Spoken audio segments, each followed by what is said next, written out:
train for real, you fight for real. You think you train for real, you think you're fighting. That's it. Let's say you got this machaca, right? You got these ingredients, right? Every cook will cook it a little bit differently, but the meat and potatoes, the main ingredients have to be passed on. My aunts were great Indo cooks, man.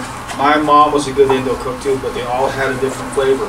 Even though they cooked the same thing, it was a different flavor, but they all had the basic ingredients. Sometimes they substitute and what have you, you know. But basically the same thing. Martial art is the same way. My teacher, I'm sure for a fact, moves differently than his teacher did. I move differently than he does. Do you want to know something? The meat and potatoes were fast. That's the key. There is no evolution. Either you lose information or you keep it. That's it. Evolution is a figment of people's imagination who want to reinvent the wheel. See, I went round and round and round and round for years.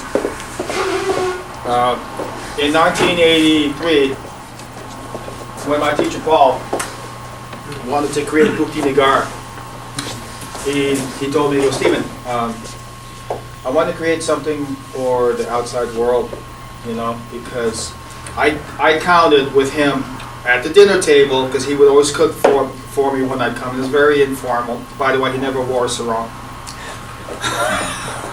That's very informal. All right? He'd come in and cook and we'd eat. And he was a decent cook too. I liked his cooking. I asked him one time, I go, Paul, how many people? Because I've been with it for so long, I've seen people come and go, but I'd be doing my juries alone or with people, just depends, right?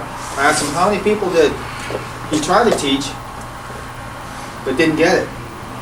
We counted 50 people before I got there. And then after me, there were multitudes more, okay, of people after I left.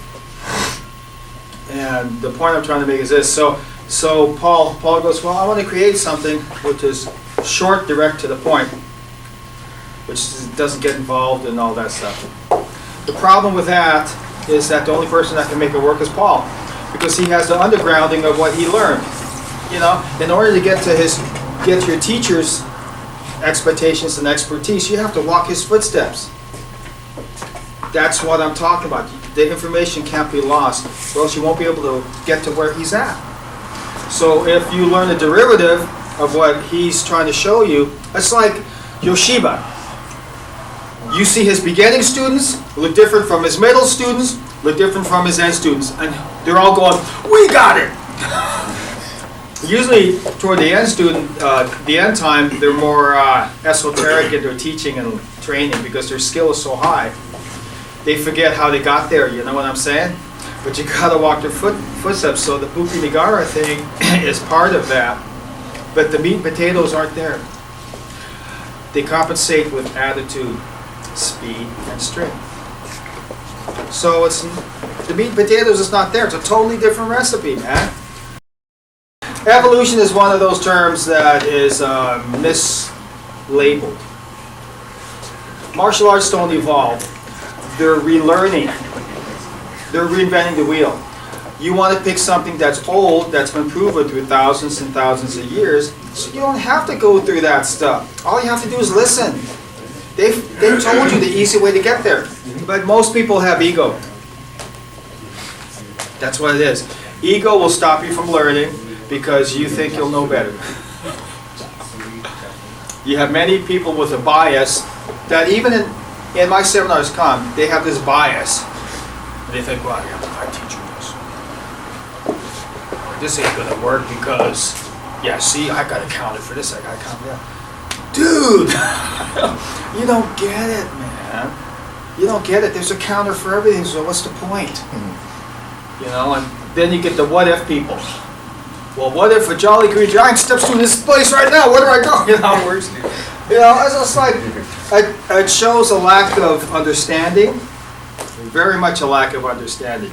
If training is always a thinking process, wrong understanding, because you rely on thinking when you have to fight. Remember, The way you train is the way you fight. No ifs, ands, or buts about it. The way you train is the way you fight. So you should be training to fight? Yeah! Something like that. You train for real, you fight for real. You think you train for real, you think you're fighting. That's it. That's it. Why is it that in the shortest period of time, if someone asks me, hey man, I want to learn Silat, but I only have a couple of months, three months or so. You know what I tell them? Go to the ye old boxing gym right there. Because they'll teach you the tools so that you can at least fight. And it's up to you how good you want to get.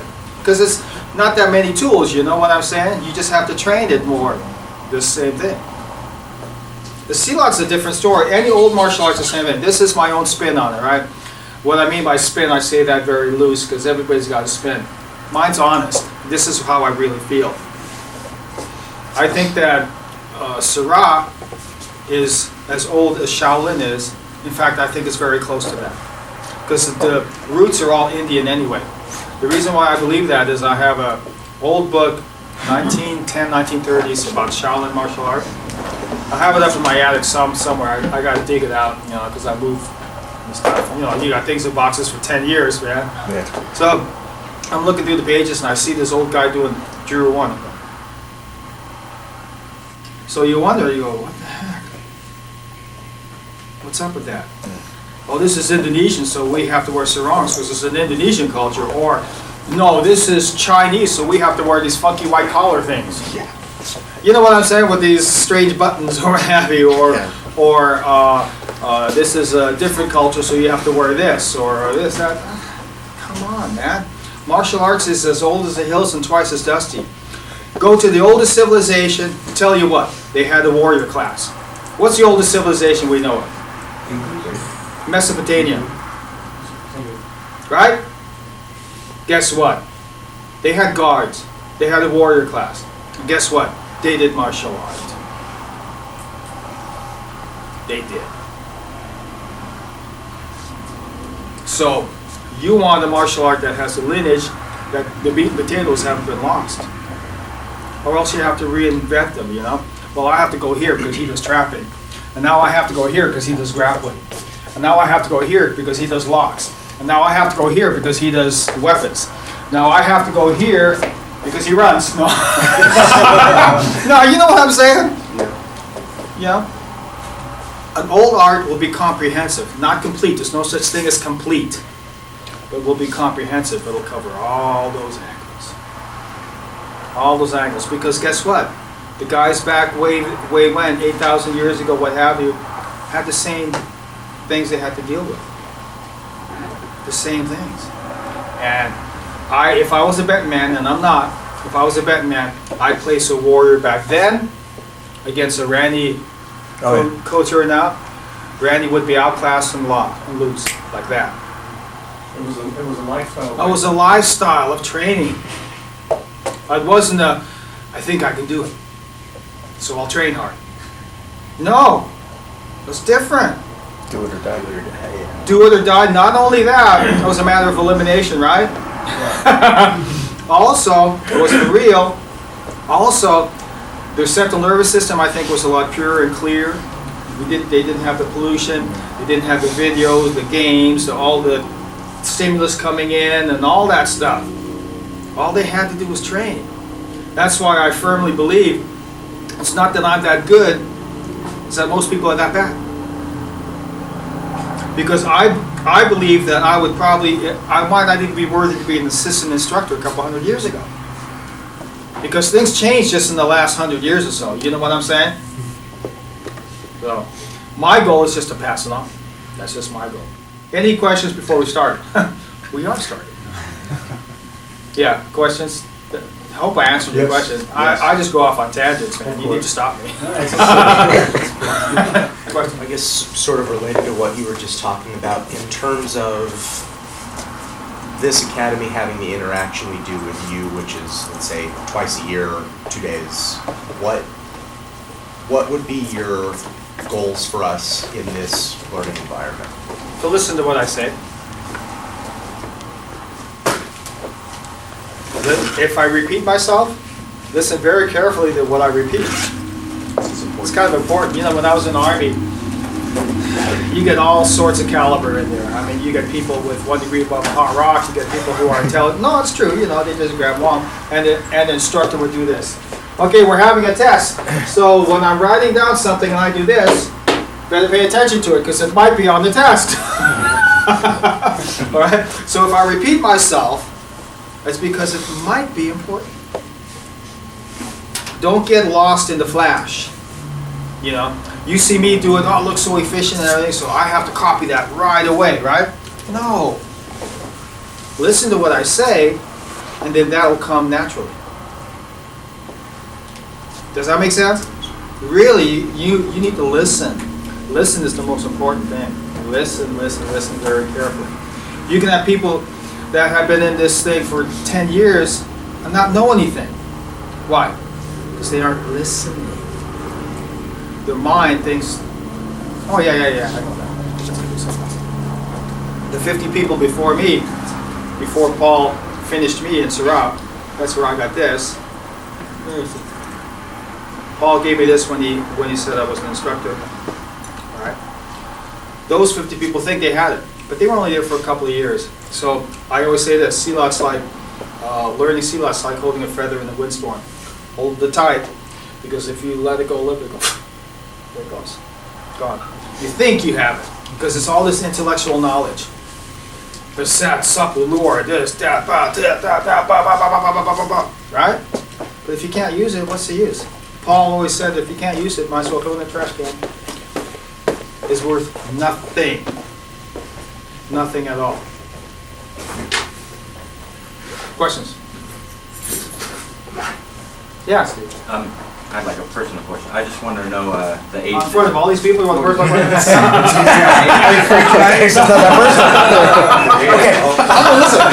Hey, some of you guys do this, some of you guys do this, and I'll do this. I just want to know what age you started I training. said I started at mine with my mother, with my grandmother. She's the one. With Paul, I started at 20 or 21. I was with Arthur Remrath from age 16. No, I started at 23. I was with Arthur Remrath from age 16, or was it 15? You know, I forget. I'm 52. There till about 21, 22, 23, something like that. And then I went to the service.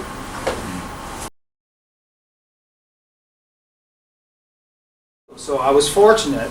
It was about my age when I was training with him. So we'd be together, we'd be doing the circle and everything. Boom, I'd be down. Boom, I'd be down. Boom, I'd be down. If I fast forwarded, you'd see me do this. You know, but that's how you learn. The old-fashioned way.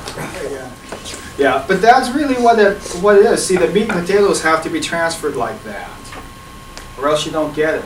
You can have everything in writing, very organized, and everything.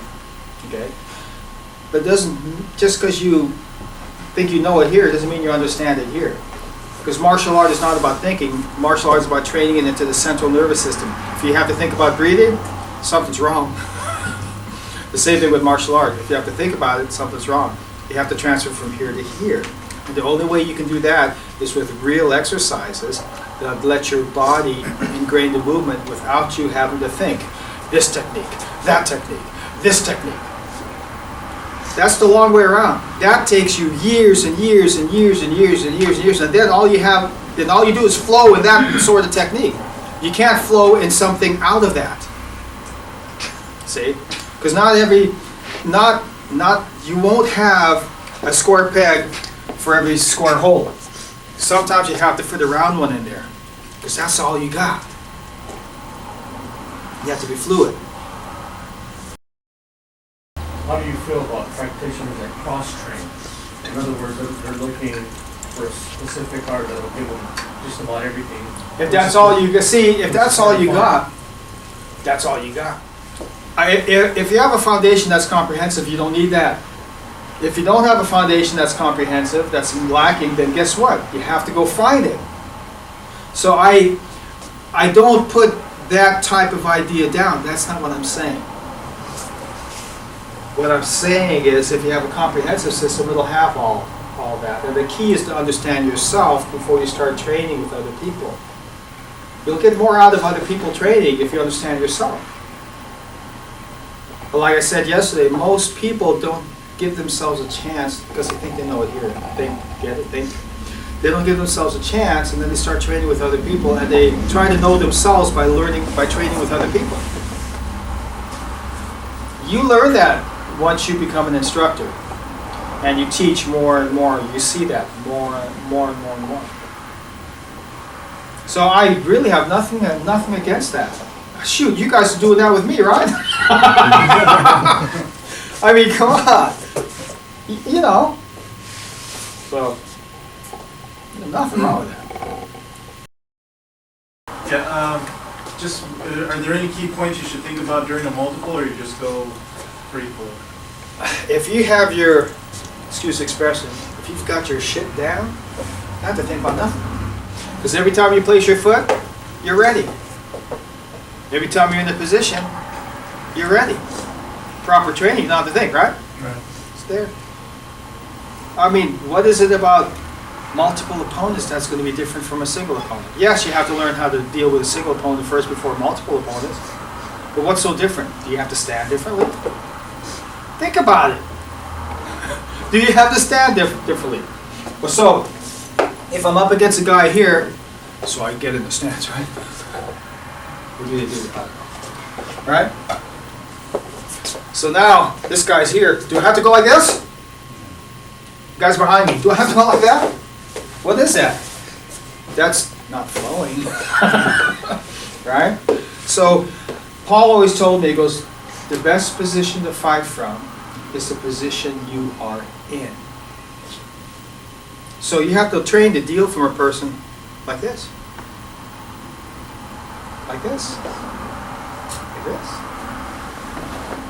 See what I mean? So there is no magic stance or magic awareness that you need for multiple opponents. No, just firm foundation. I hope that makes sense. I mean, I don't want to sound like a joker. At the same time, I don't want to sound flippant or obscure. All right? I'm just telling you the truth. Multiple opponents is just that, multiple opponents. But the focus is still soft. When I'm training against one, if I'm fighting, going up against one person, I don't hard focus on anything particular. I'm not X-ray eyes on his right hand because he's got a great jab. Oh no, that's JKD. His left hand because he's got a great jab. You understand what I'm saying? No, because then it's going to come in, and that kick's going to come in that you don't see. Multiple opponents is soft focus. With a person, it's soft focus. I remember reading about Bruce Lee saying that you look at the totality of combat, something like that. I mean, I'm not a Bruce Lee disciple, so I don't know all of his quotes, but I do remember him saying something like that. Right? Look at the whole picture. I think that's the word he used. That's it. Soft focus. Periphery sees movement faster than even the hard focus does. That's that soft focus. That's how you are in combat, and your awareness is the same way. Not just your eyes, but your awareness is the same thing. So, what do you think about? Trick question. What do you think about? Everything. Nothing. Nothing, because you've already trained. What's there to think about? If you've already trained, what is there to think about?